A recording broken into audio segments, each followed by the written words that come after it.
every agent has kind of a reputation or a brand. So let's say you're an agent and you're the best. You're the best agent specializing in mysteries and thrillers, right? So if he agrees to take me on and he goes to find a deal and they see him coming, they'll be like, oh, you know, he represents only mysteries and thrillers and he's the best. Like all different agents have a brand.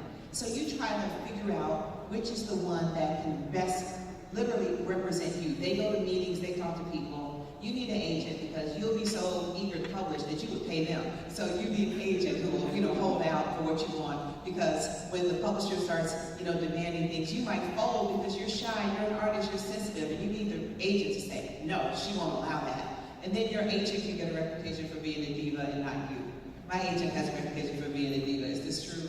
Your agent has a reputation for being a pit bull. And I have a reputation for being very nice. You see? So I get to save my reputation. So you try to find someone, and that's why it's important. Because editors tend to come and go, but I've been with my agent my entire career. One way that I find is very helpful in looking for agents is to see if they represent people whose work you like. Like if you respect their list, then it means that you're more likely to connect with them because you can see who they represent. And that's how I went about doing it. But I will say that my gut told me not to choose my agent. She's kind of rough.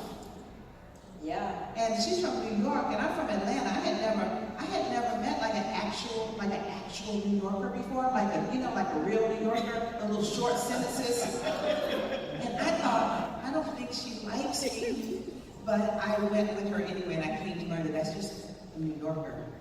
So, but I liked her list, so I felt like I'd be honored to be among those people. And now I love her, and I think she's really sweet in a New Yorker kind of way.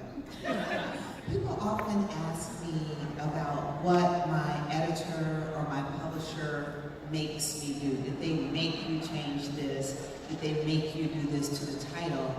And in my experience, they really can't make you do anything. I mean, they just can't.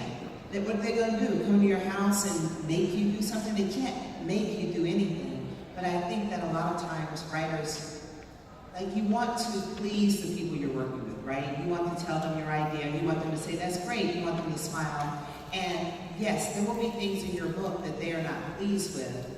And they'll ask you to change it, but you don't have to do it. I think a lot of people don't know that you just don't have to.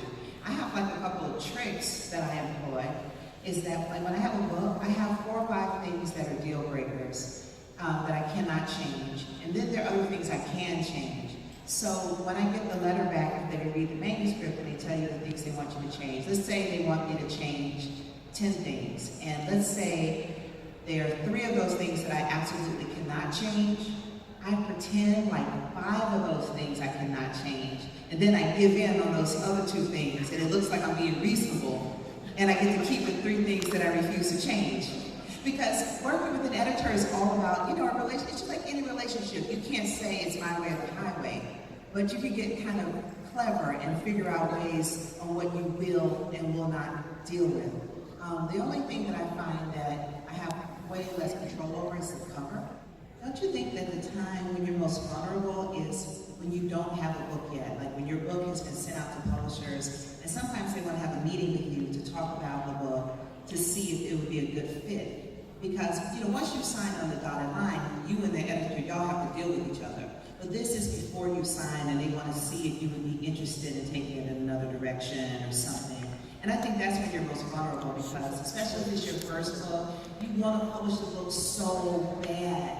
And the person is telling you something and you don't quite agree with it, and you have to ask yourself what's more important to you. Is it more important to you to secure this deal or to tell the story you wanted to tell? And I've seen a lot of stories where people go in and they cave to what the publisher wants because they just want to be published so bad.